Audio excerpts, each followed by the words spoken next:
Purihin po ang Panginoon. Natutuwa pa ako dahil nakita ko yung labor noon ni Mario. Nakita ko sa mga ngayon purihin ang Diyos. At talaga po yung kantang 10,000 reason. Nirequest ko po yung sa unang sa pong isa, Ruwa. Sabi ko, anak, kantahin mo nga yung 10,000 reason. Kasi nagkakatal ka ko ng magaling ka ko yung napipil ka talaga ang Panginoon sa kantang yan. Dahil talaga naman tayo kailangan magpuri sa Panginoon. Kaya sabi niya, Mama, hindi ako pwede. Sabi niya, nahihiya ako. Anong gano'n? Sabi ko, pang malakas na ng loob ko yun eh. Sabi ko, kasi po sa tagal talaga na mag-testimony ko muna ako. Kasi napakahaba ng aking message. Puli ng Panginoon. Sabi ko, pang malakas na anak yun. Sabi ko, ganyan. Sabi ko, bibigyan kita ng reward pag ang magtaka. Kasi talaga si Roa po talaga mahilig sa kulturya at saka talaga kumanta. Pero nahihiya daw po siya. Kaya sabi ko, ngayon yung bakit yung isa kong panganay na ako, sabi niya, Mama, ako na lang. Sabi ko, ikaw talaga, sabi ko po rin ang Panginoon dahil talagang kinantay, binigyan ng Panginoon. Isa ang puso ko na awitin yung 10,000 reason at isa pa ang pagdahil paborito ni Pastora ng Bayon. Kaya po rin po ang Panginoon dahil talagang, alam niyo po nung ako sinabihan na magkayuri dito sa party, magme-message. Sabi ko ng Panginoon, tagal-tagal mo nang hindi tumatayo. Kaya siguro iisip ko, hindi na ako talaga, kasi matanda na naman ako, hindi na ako. Okay na hindi na ako mag-ano. Kasi ang tagal-tagal na kaya hindi ko talaga iniisip na ako magkatayo muli. Pero ang Panginoon talaga merong purpose sa akin. Kaya po yung Panginoon dahil dinala ko na po yung counsel ko. Kaya po yung alam ko, kung sinabi sa akin yun, na aking magtatayo dito, 2 buwan pa lang yata, nag-aan na ako, sabi ko, Panginoon ba, ano ba yung ganyan?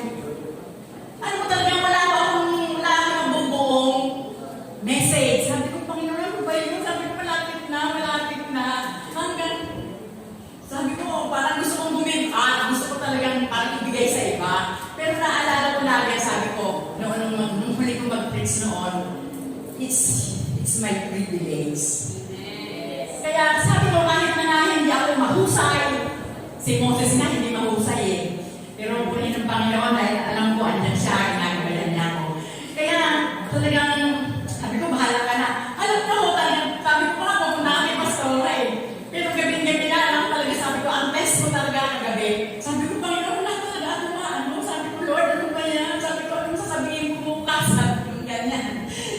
Sabi ko, pupunta ako ng mga Pastora. Papakita ko yung ano mo. Pero ang Panginoon, napakabuti niya. Kasi nung gabi nga, alam mo, nagulugo ako ng gabi, alam mo, napasalo na. Pero nabuo sa oras. Salamat sa Panginoon, ano pa na ako kay Joel? Sabi ko, ano nga ako? Sabi ko, matanda na ako kay Joel. Naging ako sa sarili ko, nung nakakita ko sa kanya. Ano yung mga kapit na paano? May binigay po na sa akin ng mga iba na po yung inspiration doon ng Panginoon. Sabi ko, ano ba yan? Parang lalo akong mahihirapan niya sa lulog ko lang. Iniwanan mo sa Joel. Sabi ko, Panginoon, ikaw ang talaga magtuturo sa akin. Purihin po ang Panginoon dahil napakabuti niya sa bawat isa sa atin. Happy Mother's Day. Praise the Lord. Hallelujah. Ang topic po natin ngayon ay grow in motherhood. Nung kay Pastora, grow in faith. Kaya nalagay na ko grow in faith. Matanda na ako talagang grow in faith. Kaya sabi ko, grow in motherhood. Kaya purihin po ang Panginoon dahil ang nagbinili kong title sa akin ng Panginoon, title or theme, maturity comes and grow in motherhood time. Purihin po ang Panginoon dahil ito po dito po sa Titus, ang text po natin, Titus 2 and 3. Pero hindi ako masyado nag-focus doon dahil sabi ko parang sa akin hindi ko may although ang sabi doon, di ba, sabi doon sa Titus, sabi po natin, praise the Lord. Mga palihim na nakapag-pray. Sobrang excited.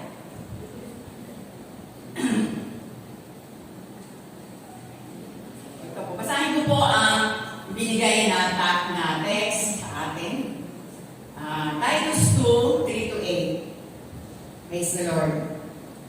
Sabihin mo sa matandang babae na sila'y mamuhay na may kabanalan. Huwag maninirang puri, huwag maglalasing, kundi magturo sila ng mabuti upang maatay nila ang mga kabataang babae na mahalin ang kanilang mga asawa at mga anak. Ang mga kabataan ito'y kailangan din turuan na maging mahinahon. Malinis ang isipan, masipag, sa gawaing bahay, mabait at masunurin sa kanilang asawa upang walang masabi ang sino man laban sa salita ng Diyos ng dahil sa kanila. 6. Turuan mo rin ang mga kabataan lalaki na maging mapagpigil sa sarili. Sa lahat ng paraan, maging halimbawa ka ng mabuting ugali at maging tapat ka, kagalang-galang sa iyong pagtuturo.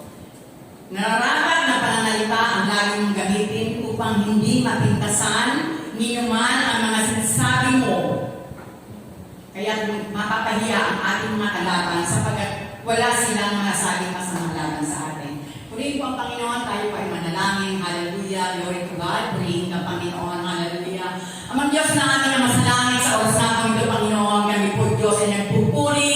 Nagpapasalamat Panginoon sa umagang pinagkalot mo na napakabuti mo sa amin, napakagandang umaga. Salamat nga po Lord God sa iyong patuloy na presensya sa aming mga buhay. Kaya ang Diyos sa pamamagitan po ng Panginoon sa Kristo, itinatas mo nga po sa iyo, Lord God, ang mensahe na ipinagkaloob mo ngayong umaga. Ikaw nga po, Panginoon, ang magbigay ng inspiration sa bawat isa, Panginoon. Una sa lahat, Panginoon, ako, Diyos, na iyong ginagamit. Dalangin mo, Lord God, na i-bless mo, Panginoon, ang aking isip, ang aking puso, ang aking bibig, upang maging gamit-gamit mo, Panginoon, sa bawat isa sa amin, Panginoon, upang maramdaman namin, Lord God, yung pagmamahal sa bawat isa. Maraming pong salamat, Panginoon, sa message na itinagkalog mo. Tunay nga po ikaw, Diyos, ang mataas, maluwalhati. Purihin ka, Lord God, purihin ka sa pangalan ng Panginoon sa Kristo. Ito po ang aming samang dalangin. Amen, amen. Praise the Lord. Hindi ko pa alam, ako excited, ako hindi natin tension. Pero alam ko, ang Panginoon nasa tabi ko. Purihin ang Diyos, hallelujah. Dito po kasi yung dito muna po sa teka muna po. Ako nga pala ay magtatanong muna ako sa mga kabataan. Kasi po, yung testimony ko po tungkol sa kung bakit growing motherhood. Ibig sabihin, nag-grow tayo, pero kasi nung mga dalagang binata, siyempre, pag dalagang binata, hindi naman naiisip yung may responsibilidad kayo mag-asawa mo eh. Akala mo walang problema. Pero hindi po natin alam na pag dumating na, masaya kasi pag mag-nobyo, mag-boyfriend, talagang naisip mo lang masaya kayo, magkasama. Di mo ba ganon? Di ba ganon? Sino ang sabi sa akin na hindi lang ganon yung iisip? Ang naisip, pag kayo magkasama, walang naisip kundi masaya. At balang araw magkasama, ganon lang. Pero yung mga responsibilidad na darating, hindi po natin, alam mo sa akin po kasi yung experience, nung ako po kasi ay, kami dalawa ng darling ko. Basta masaya kami na lagi magkasama, lagi magkapagod sa bahay. Siyempre, excited ka, gano'n, pag-ihatid ka, masaya. Gano'n lang, pero hindi ko po naiisip na pag halimbawa pa na maging magkasama na kayo, maraming problemang dumating. Although, hindi naman kayo, sabihin, hindi naman kayo nagkakagalit, pero marami pong responsibilidad na dumarating sa buhay na pag magkasama na kayo. Kaya, ang mga kabataan, kaya dapat talaga ang pag-aasawa ay pinaka-iisip na mabuti kasi andyan po ang responsibilidad. Pag nagkamali po, alam niyo ba ang kawawa? Hindi naman tayo, hindi naman yung sarili natin. Ang kawawa yung magiging anak. Dahil yun po talaga yun ang naapektuhan. Kaya, sabi ko, salamat Panginoon dahil ako sa aking sarili. At least, yung prayer sa Panginoon, dinat ng Panginoon kasi talagang hindi po ako talaga yung nag-suffer sa although hindi naman kami mayaman, pero mayaman kami sa pagmamahal ng bawat isa. Kaya po talagang yung nasabi ng mga anak ko, huwag kang iiyak. Hindi na iiyak dahil alam ng Panginoon. Alam ni Ma'am na sabi niya kasi andyan lang siya. Alam ko andyan lang siya. Kasama ng Panginoon. Kaya yun po talaga, kaya pinatayo ko muna sa mga kabataan. Bago mag-settle down, isipin mo nang mabuti. Kaya may Dahil talaga iprenan nila. Kaya naranasan talaga yung masaya. Masaya mula sa pagkasal hanggang sa masaya. Dahil ano nila, naranasan nila ang maging maaga. Pinupuli ko ang mga nagpapakasal muna. Kaya salamat sa Panginoon dahil sa mga anak ko kasi wala naman ibig sabihin na although may nakaraan, may mga naging pero salamat sa Panginoon dahil pag ang magulang nasa Panginoon, inaayos ang mga anak. Kaya puli po ang Panginoon, malali-balik tayo sa kasi baka masyado na yun po, ko muna po yung definition ng motherhood. Maturity comes and grows in motherhood time. Definition po, sabi sa Google, nag-Google na ako, motherhood is the state of being a mother. A person enters motherhood when they become mother. The most commonly happens when their child is born, but it can be also happens then adoption, or by marrying or becoming partner to someone with children. Motherhood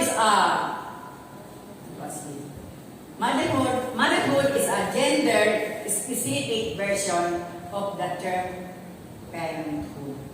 Purihin pa Panginoon dahil ang pagiging nanay ay talagang talagang grabe ang nagiging responsibility ko pag naging nanay ka. At yun nga kung sabi, hindi na naman sa kung nanganganak ako, hindi yung halimbawa, nagkaroon na ng asawa, pareho kayo, magiging parent, magiging po kayo, magiging obligasyon talaga niyo, magiging,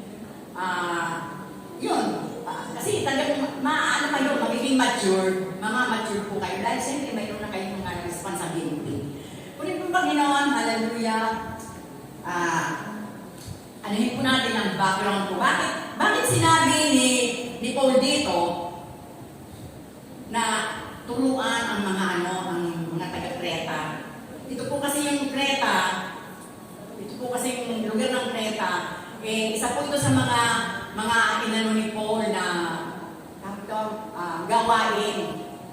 Pero alam niyo naman po si Paul, dahil laging journey, kaya iniwanan niya po si Titus doon, isa sa kanyang mga anak sa pananampalataya, na nakita niya kay Titus na talagang malago, kaya siya ang binilinan. Sa kanya yung binilin ang gawain sa Creta. Dahil po ang Creta, ang background po ng Creta, ito po ang background. Basahin po sa Titus 1:12.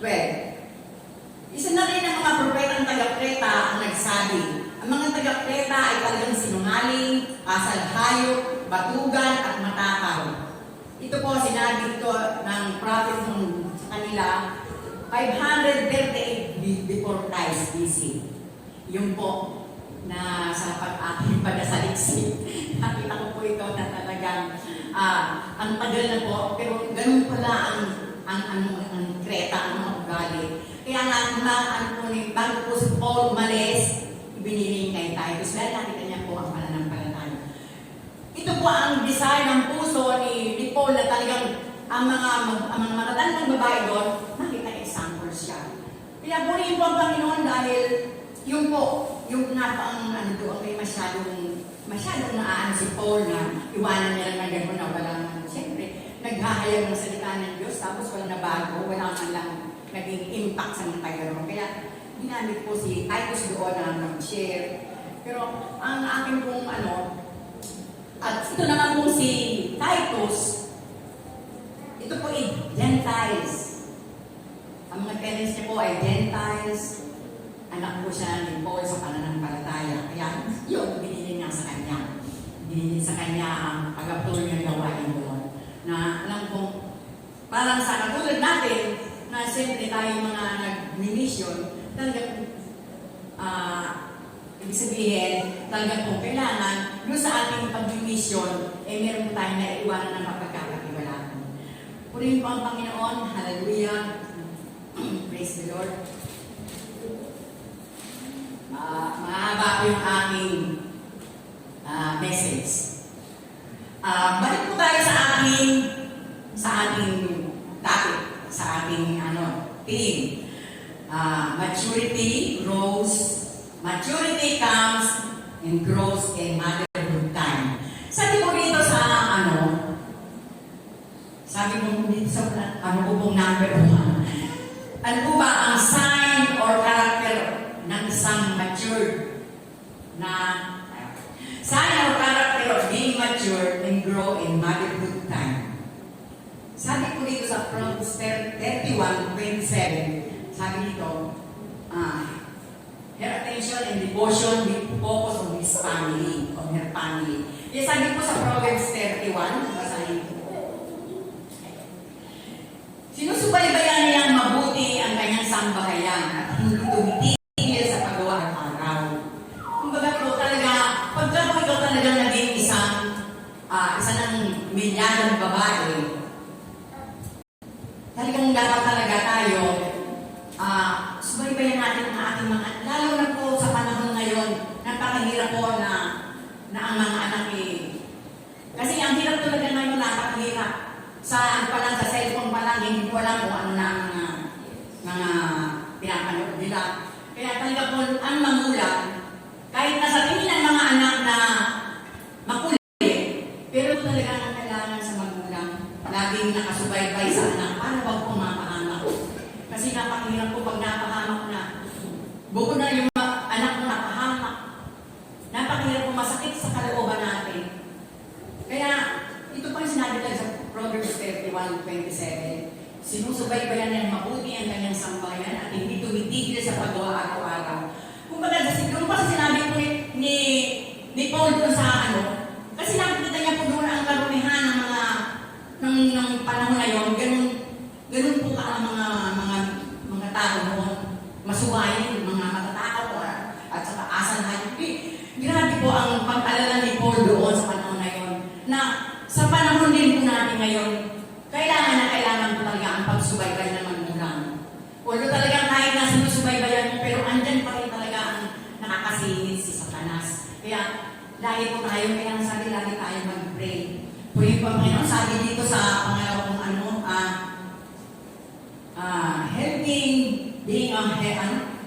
being a helper and faithful companion to her husband. Dahil di po ba sabi ko sa Genesis. Sabi ko sa Genesis, bubuksan ko po yung aking kausong. Sabi ko sa Genesis 2:18, sabi kasi talagang talaga yung kanina. Matapos gawin ang lahat ng ito, sinabi ng Panginoong Yahweh, hindi mabuti na mag-isa ang tao. Bibigyan ka siya ng isang angkop na makakasama at makakatulong. Kaya po talaga, ang gawain po ng asawa, ng babae, companion po ng asawa. Kasi hindi naman lagi ng asawa, kasi di ba, lalaki, provider siya. Kaya, ang babae po talaga,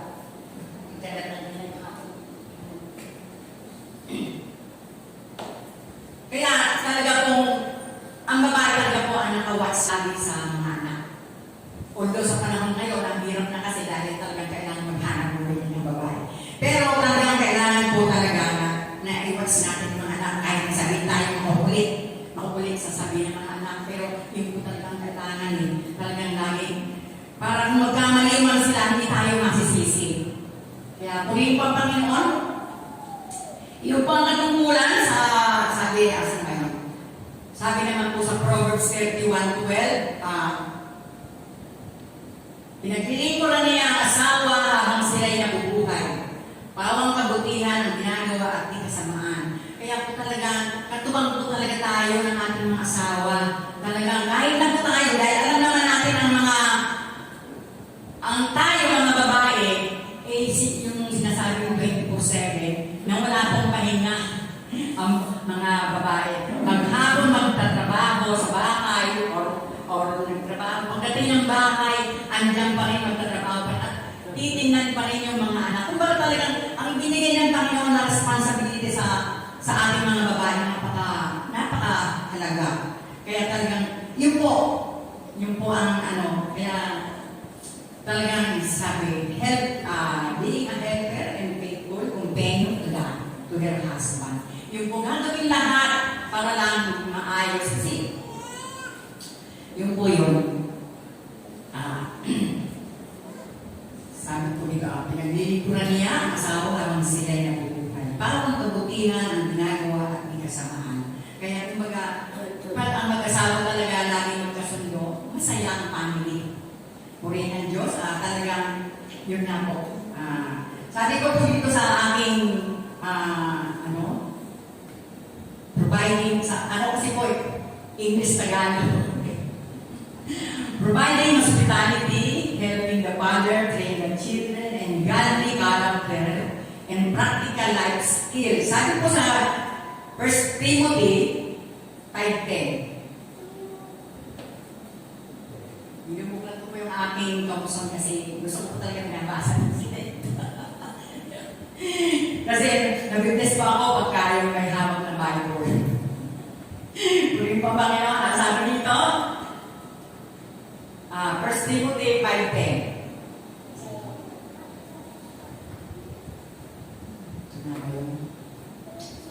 Kilala sa paggawa ng kabutihan, nagpalaki ng maayos sa kanyang mga anak, maghiling tumanggap sa nakikituloy sa kanyang tahanan, naglingkod ng may kababaang loob sa mga kapatid sa Panginoon, tumulong sa mga nangangailangan at iniaya ang sarili sa paggawa ng mabuti.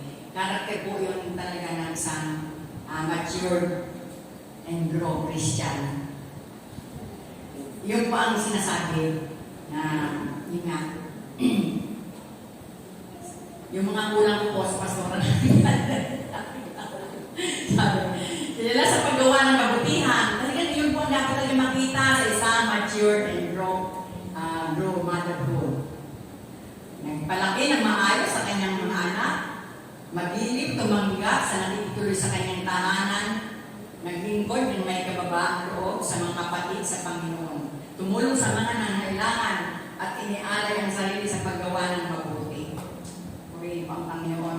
Dahil ang paalaala ko sa atin ng Bible, yung po ang dapat sana natin gagawin. Pero alam ko naman, nakikita ko naman dito sa ating mga kapatiran at talagang wala naman ako talagang ang Panginoon ang naglay. Purihin ng Diyos. Although talagang minsan, kahit na may lumilis pa rin ang konti. Pero purihin ng Panginoon at least nalidiretso pa rin. Purihin ng Diyos. Hallelujah! Ano ba? Tapos dito pa. Ito po yung mga karakter ng isang motherhood lumago sa Panginoon. Ito po ang talagang dapat maging karakter ng bawat isa sa atin. Dahil ako nung araw po talaga ako kasi di ko ba ang mga nanay, pagka hindi ka pa nanay, wala lang. Pero pag nanay ka na po, talagang ano man ang mangyari sa anak mo, susugod ka. Ako po, ganyan ang karakter ko nung araw ng aking nag-aaral ang mga anak ko. Pagka talagang susugod talaga ako. Hindi pa ako matapang, pero dumating pa ang mga anak ko, naging matapang po ako. Ayoko kong maaapi ang mga anak ko. Purihin pa ang Panginoon. Talaga, ipaglalabang ko po yan. Sabi ko, pupunta ka talaga, mas kailangan mangyari. Kasi kung ganyan ang attitude ng isang nanay, talagang handang ipaglaban ng mga anak ng man ang nangyari. Purihin po ang Panginoon. Hallelujah. Talagang yan po, mas yung po nung nasa Hong Kong kami, may nagsabi ko sa anak ko na, kasi ang laki-laki na hindi ko nila lupas na maliliit. Parang daw may, sinugod ko. Sabi ko, oy, sinugod ko po. Talagang hindi sa akin pobre yung ganon. Nung nalaman ko, ay sila pang may sari ko pala. Sabi ko, purihin ng Panginoon, ay hindi ko alam. Pero kung nalaman ko, dinadagdag ko kayo. Pero purihin ng Diyos dahil binibigyan niya ako. Kasi unang-una, siyempre Christian po ako. Pero sinugod ko po yun talagang hindi naman ako yung kung alam mo sinasabi masamang salita. Na talagang hindi-direct ako lang yung tamang yung salita. Purihin ng Diyos. Purihin po ang Panginoon. Ito, ano ba? Using your skills to provide for the needs of their home. Sabi po sa Proverbs 31:13-15,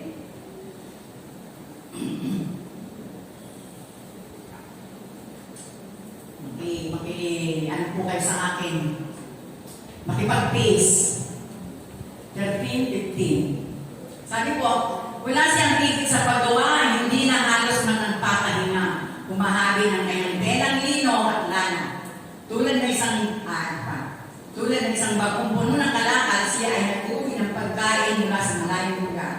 bago pa sumikat ang araw ay inihahanda na ang pagkain ng buo niyang sambayan, pati na ang gawain ng mga katulong sa bahay. Naalala ko po yung nanay ko nung araw, kasi po, ang tatay ko noon, ano siya, karpintero. Tapos, hindi po sapat yung iniuwing pera. Siyempre, lang kami magkakapatid, 8. 8 po kami, maliit pa. Yan po sa kanyang pang kami. Alam niyo po ang nanay ko, hindi yan po nakapit-bahay. Kaya salamat sa Panginoon dahil yan ang minana namin. Kaya ako, dahil pa po nakapit-bahay din. Kaya, yun ang pinangamalan sa sarili ko dahil po nakapit-bahay. Pero minsan gusto kong gamit bahay, siyempre yung salita ng Diyos. Kasi yun po, ang sabi ko, ang nanay ko, hindi talaga nakakapit-bahay. Pero, dahil nasa kulangan ng pera, isa kayong pang po, ang mga anong araw, mga trabaho dyan, yung mga sapatos, yung gumagawa ng chalet, gumagawa ng ibabaw, mga tirintas ang tawag doon. Ang nanay ko gagawin yan, lalaki dyan, umaga pa lang. Bibili na po kami isa-isa. O, ganito ka, magsayang ka, ganito, maglinis ka, maganyan-ganyan ka. Pagdating niya po, may daladalan ang tagal niya. Pagdating niya, may daladalan na siya mga titirintasin. Sa bahay, gagawin niya po yan. Habang ano siya, nakatingitan sa amin, o ano, ano lang po siya, magsasalita, o gawin mo niya nito, gawin mo niya nito, pero siya po gawa ng gawa. Hindi talaga tumitigil ang nanay ko sa kagagaw para makatulong po doon kasi kulang po ang nabibigay ng tatay ko na sa hanap buhay.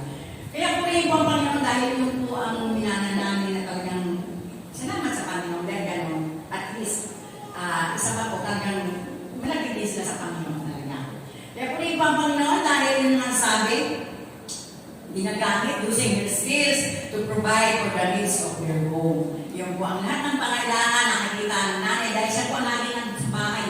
Siyempre ang tatay naman lagi nasa labas dahil naghahanap buhay. Purihin po ang Panginoon dahil ang Biblia po laging nagtuturo na kung paano gagawin ng isang mga mother. Purihin po ang Panginoon dahil napakahaba po ng aking message. Kaya ito pong dahil nakikita natin, pinakita dito kung ano mga ginagawa ng isang mature na magulang. Kaya ang result naman po, nasa result na po tayo. Ang result po sabi ko, the result of being mature in motherhood time, sabi dito, sa Proverbs 31:28-29,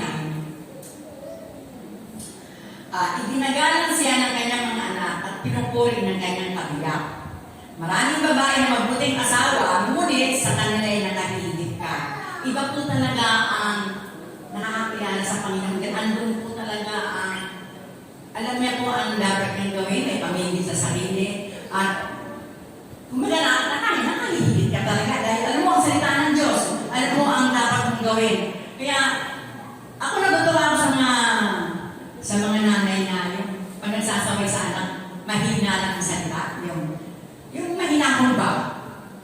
Yung hindi, ang nakita ko talaga yung tatlo lang, sa akin may tatlo lang ako nakita na gano'n magsaway. Kaya na, ganito, hanggang ganyan, gano'n. Ang nakita ko yung pinsan ko, gano'n lang siya magsalita. At isa pa, yung doon sa kapitbahay ko, meron din akong nakikita ng gano'n lang magsalita. Hindi talaga pala sigaw, pero mga anak sumusunod. At isa pa po dito nakikita ko, na-advise ko dito, si Sister Annie. Ganun po siya magsalita. Kaya ako yung natutuwa sa Panginoon dahil yan, si Sister Annie nakita ko nagsasaway dito. O ba? Meron siya kaya. Ang talaga pong dapat talagang attitude ng isang magulang, hindi po sisigaw. Pasensya na kung may kinatamaan. Pero yun po talaga kasi, kasi pag gano'n po kasi lagi, ang mga anak din, balang araw, magiging gano'n din. Di ba? Kaya po yun po ang Panginoon dahil, ewan ko, ako medyo nakakasigaw din siguro, paminsan-minsan. Pero talaga, bilik-bilik ko po talaga na magsumigaw. Oo, kasi talaga yun talaga ang kasi papangit ang image mo sa mga anak mo. At, siyempre, sa asawa mo. Kaya sabi nga dito,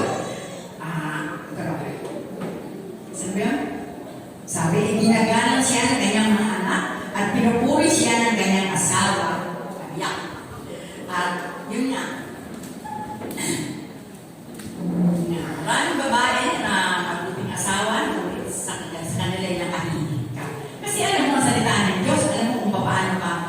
kikilos. Alam mo kung paano mo kasaway ng anak mo. Eh, puri ko bang naman dahil nakikita ko naman sa mga anak ko na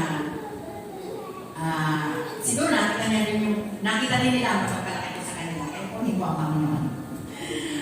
Praise the Lord! Ito po. Nasa conclusion na ako ano po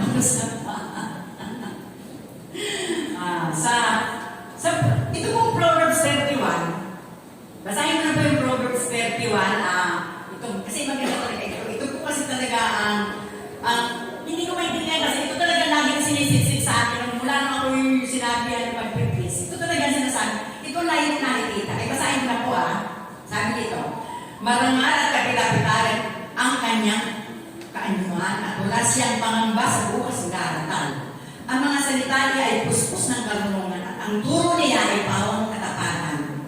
Sinusubaybayan niyang mabuti ang kanyang sambayan at hindi tumitigil sa paggawa araw-araw. Iginagalang siya ng kanyang mga anak at pinupuli ng kanyang kabiyak. Maraming babae ng mabuting asawa, ngunit sa kanila ay kanilip ka. Puri, mandaraya ang pang-akit at umukupas ang ganda, ngunit ang babae gumagalang at sumusunod kaya ay pararangalan. Ibigay sa kanya ang lahat ng pangal, dapat siyang sa papuri ng bayan. Nag-bless po ako ito po ano talaga yung sa mabuting may bahay. Ito po talaga ang nag-grow sa Panginoon. Ito po ang yung pamagat na growing mature sa motherhood. Ito po talaga kasi kung lagi po natin mabasahin ito talaga po ang pattern na binigay ng Panginoon. Kaya ito rin po ang binigay, yung dinidesign lang po ni Paul sa Creta na ang mga tao doon maging gano'n para yung mga matatandang babae doon ay magkaroon sila ng authority na makapagsaway parang example sila dahil siyempre kung magsasaway sila ang ugali nila hindi rin maganda, hindi sila susundin.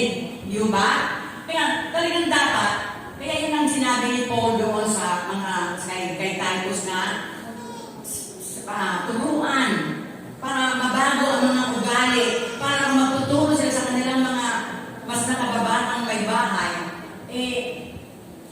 sila susunod dahil hindi nakikita yung kasalagalihan, mga walang modo. Kaya talagang dapat, ang isa talagang nag-grow sa Panginoon, nag-grow motherhood, talagang dapat makita natin kung saan tayo mag-stand. Yun po. Kaya, salamat sa Panginoon dahil hindi ko pala, ito po ang aking conclusion. Dito po sa Proverbs na to,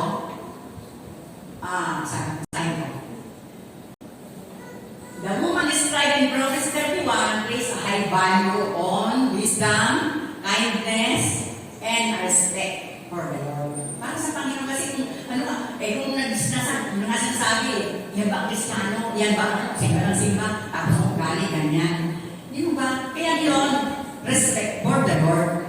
Tapos, ito ba ang gustong mangyari? Apostol po sa mga taga-Creta. Ganun din po sa ating mga motherhood sa ating kapanahunan.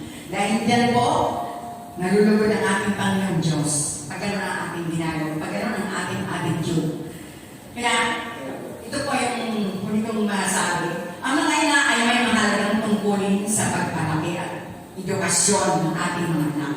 Minsan, ang mga ina na din mismo ang gumagawa ng mga ito. Kaya nararapat din silang igalang at sundin na gaya ng isang ama. Kadalasan din ang mga ina ay pinagkalooban ng mahinay, mahinahon at mapagkalinang espiritu.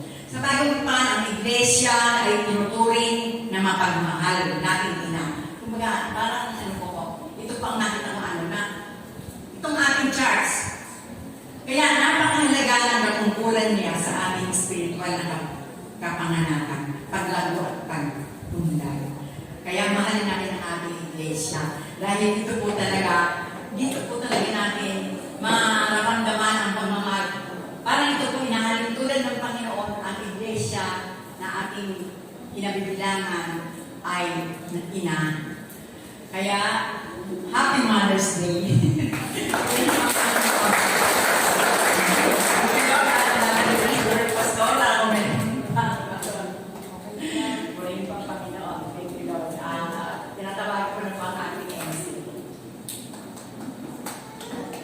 God be the glory.